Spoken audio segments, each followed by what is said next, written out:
9월 24일 수요일 기도로 돕는 그 사랑 매일 묵상 오늘 시편 150편 1절에서 6절입니다.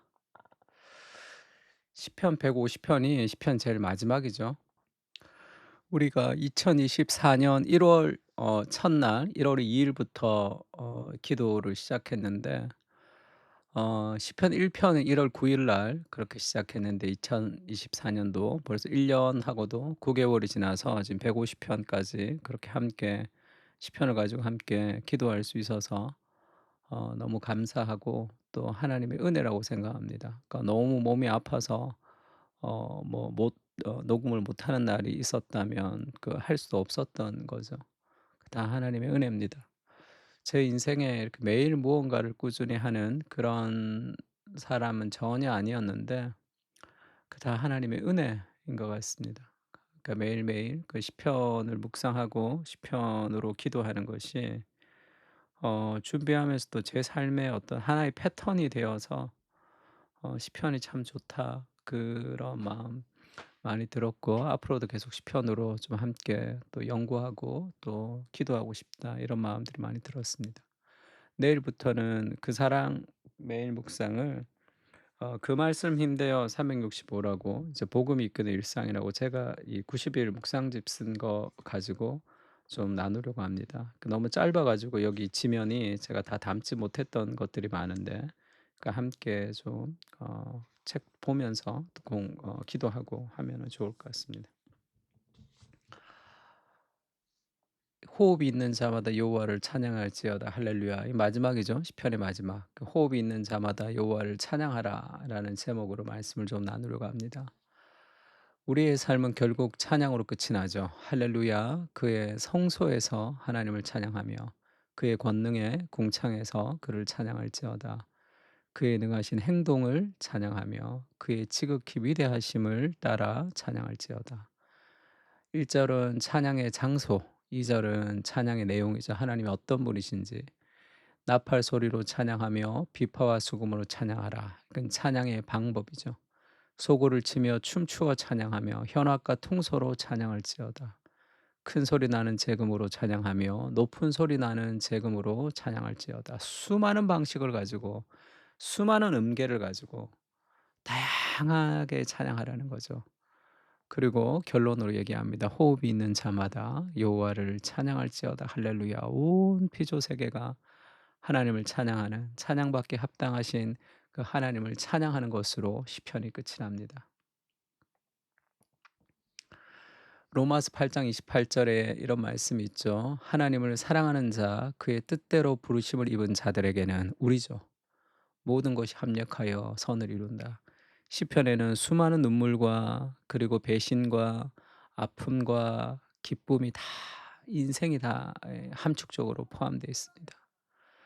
그러나 그 모든 함축적인 인생 속에서 모든 것을 합력하여 선을 이루시는 하나님의 주권에 대한 신뢰가 우리를 더 담대하게 하는 거죠. 우리를 낙심시키지 않습니다. 그래서 결국은 그의 아들의 형상을 본받게 하는 단계로 하나님이 우리를 빚어 가시는 거죠. 이 신뢰할 때 우리의 찬양은 결국은 우리의 기도는 결국 찬양이 된다는 것을 믿는 거죠. 요셉의 인생도 마찬가지였습니다. 많이 힘들었지만 그가 결국은 그렇게 고백하죠. 당신들은 나를 해하려 하였으나 수많은 어려움이 있었습니다. 하나님은 그것을 선으로 바꾸시는 거죠. 모든 것을 합력하여 선을 이루시는 그 하나님의 주권을 신뢰할 때 많은 백성의 생명을 구원하게 하는 하나님의 목적을 이루는 그 과정까지 하나님 우리를 인도하시는 거죠. 하나님께 응답하는 기도라는 유진 피터슨이 쓴 그런 책이 있습니다. 제가 예전에 한번 그런 얘기한 적 있죠. 하나님 앞에 기도하는데 그때 뭐 교인들 몇 명 되지 않을 때도 내가 책을 읽으면 좋은 책인데 사람들이 잘 모르는 책이 너무 많아서 절판이 된 책이 많은데 그런 것들을 좀 알리고 싶다. 그래서 좋은 책을 좀 알리고 싶다는 마음을 가지고 페이스북을 그때 좀 시작했던 것 같아요. 그래서 이제 책도 좀 소개하고 그 뭐 좋아요 1 개, 2개 뭐 이렇게 될 때도 꾸준히 어 그 몇 명이 보든지 상관없이 하나님 내게 주신 일이라 그냥 꾸준히 그렇게 했던 기억이 있습니다. 이게 몇 년 전에 제가 인제 매일 기도할 때 그때는 하나님께 응답하는 기도가 아니라 그냥 응답하는 기도였어요. 유진 피터슨의 책을. 이 책을 제가 매주 매일 기도할 때마다 한 챕터씩 읽고 기도하고 했던 그런 좋은 책입니다. 유진 피터슨 책 제가 많이 기도했는데 특히 인제 응답하는 기도를 한 3번 4 번째 인제 기도할 때 제가 페이스북에다 "기도하기 좋다. 매일 기도하기에." 그렇게 썼더니 인제 밑에 댓글에 인제 사람들이 "이게 절판이 되어서 목사님 구할 수 없습니다." 이런 글들이 쭉 있었어요. 그러고 나서 IBP에서 연락이 와서 "이거를 다시 이제 출판하기로 결정을 했다."라는 연락을 받았습니다. 그러니까 목사님 페이스북 글 때문에 이걸 다시 인제 이 책을 다시 인제 재판하기로 했는데 제목을 이제 "하나님께 응답하는 기도." 이렇게 인제 바꿔서 디자인도 바꾸고 그렇게 해서 나왔습니다. 그러니까 굉장히 좀 뿌듯하고 감사했어요. 그리고 사람들이 이 책을 읽고 또 '기도할 수 있겠구나.'라는 것이 또 많이 위로가 되기도 했습니다. 이 책의 제일 마지막에 유진 피터슨이 그렇게 얘기하죠. 시편의 정교한 결론은 우리의 기도가 찬양으로 끝이 난다는 걸 알려주죠. 그러나 그 과정은 시간이 걸린다는 걸 알려줍니다. 시편 1 편부터 150 편까지 이르는 그날까지 중간에 많은 눈물과 아픔도 있잖아요. 어떤 기도가 마지막 할렐루야까지 도달하려면 긴 시간이 걸릴 수도 있습니다. 그러나 우리의 기도는 결국은 찬양이 되죠. 항상 찬양을 향해 가며 거기에 결국 도달할 것이다. 그래서 오늘의 눈물을 우리가 견딜 수 있는 힘이 거기 있는 거죠. 만일 우리가 기도 가운데 인내한다면, 웃고 운다면, 회의하고 믿는다면, 씨름하고 춤추고 다시 씨름한다면, 그러니까 우리의 인생이 늘 하나님을 신뢰하는 것도 아니죠. 인내하기도 했다가 울었다가 웃었다가 회의했다가 다시 믿었다가 또 낙심했다가 뭐 이런 과정이 늘 거치는 거죠. 그래도 꾸역꾸역 우리가 인내한다면 우리는 시편 150 편에 이르러 벌떡 일어나 앙코르 앙코르 하면서 갈채를 보낼 것이다. 다시 한번 돌아가고 싶은, 왜냐하면 그 눈물과 그 아픔의 시간도 결국은 이것이 합력하여 선을 이루는 것이다라는 것을 알기 때문이죠. 뒤에 이어질 음을 따라 멜로디의 완성을 기대하는 음표처럼 기도 안에는 항상 이러한 미래성의 요소가 있어서 우리를 완성의 지대, 즉 영광과 찬양의 땅으로 인도한다. 미래는 환상이나 공포 같은 우리의 기분에 따라 채워져야 할 공백이 아니다. 미래는 우리가 기다리고 받아들여야 할 광명의 원천이다. 시편은 하나의 결론에 도달하죠. 믿음의 모험으로 삶을 감행하는 모든 사람들의 모든 기도의 경험은 항상 찬양으로 귀결되는 철저한 결론에 도달한다. 어떤 기도든 모든 기도의 마지막은 찬양입니다. 우리의 삶은 선으로 채워진다. 땅과 하늘은 각별하게 연결된다. 울리는 심벌즈 소리가 영광을 선포한다. 아멘, 할렐루야. 이렇게 끝이 납니다. 책이. 정말 멋있는 표현이죠. 우리의 기도는 결국은 찬양으로 끝이 납니다. 그래서 팀 켈러가 이렇게 얘기하죠. 그래서 시편의 150 편은 우리에게 glimpse of that unimaginable future죠. 이 표현이 너무 좋죠. 시편 150 편은 우리에게 주는데 glimpse니까 살짝 엿보여 주는 거죠. 상상할 수 없는, 도무지 우리가 상상할 수 없는 그런 영광스러운 미래가 어떤 것인지 살짝 보여줍니다. 그 이 땅에서 우리가 추구하는 기쁨이 그 천국의 물방울이죠. 영광스러운 그 기쁨을 살짝 보여줍니다. 너희가 받을 장차 영광스러운 그날에 더 큰 아름다움이 있을 것임을 맛보며 미래의 소망을 가지고 이 땅을 살게 하는 거죠. 그래서 그의 성소에서 하나님을 찬양하라. 어디서나 찬양할 수밖에 없죠. 그리고 하나님의 능하신 행동 그 무엇이든지 가리지 말고란 뜻도 있고, 그 하나님의 어떤 성품을 따라 찬양하고 모든 방법을 동원해서 다 하나님을 찬양할 수밖에 없죠. 하나님은 찬양받기에 합당하신 분이시기 때문에 그렇습니다.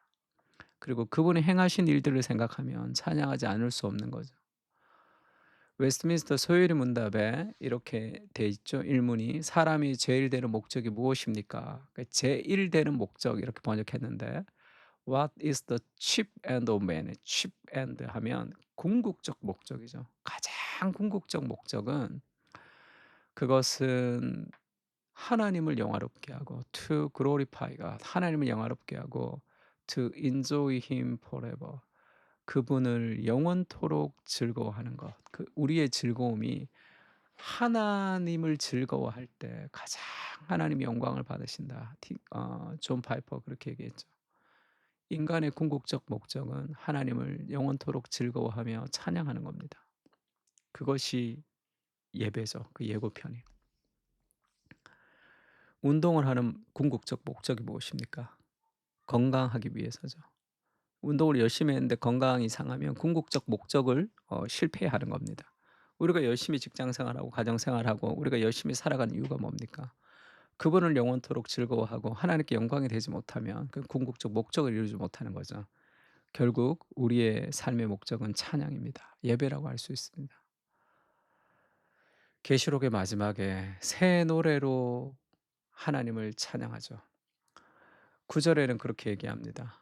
일찍이 죽음을 당하사 각 족속과 방언과 백성과 나라들 가운데서 사람들을 피로 사서 하나님께 드리시고 일찍이 죽음을 당한 그 어린 양께 우리가 온 마음을 다해서 구원의 은혜를 찬양하는 거죠. 에베소서도 이렇게 얘기합니다. 곧 창세전에 그리스도 안에서 우리를 택하셨습니다. 우리로 사랑 안에서 그 앞에 거룩하고 흠이 없게 하시려고 그의 기쁘신 뜻대로 우리를 예정해서 예수 그리스도로 말미암아 자기의 아들들이 되게 하셨죠. 그리스도의 죽음으로 우리가 하나님의 자녀가 되었습니다.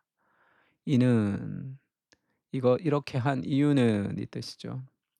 그가 사랑하시는 자 안에서 우리에게 거저 주시는 바 그의 은혜의 영광을 찬송하게 하려는 것이라. 우리가 오늘을 살아가는 삶의 목적이 무엇입니까? 그리스도 안에서 그 은혜의 영광을 찬송하는 것이죠.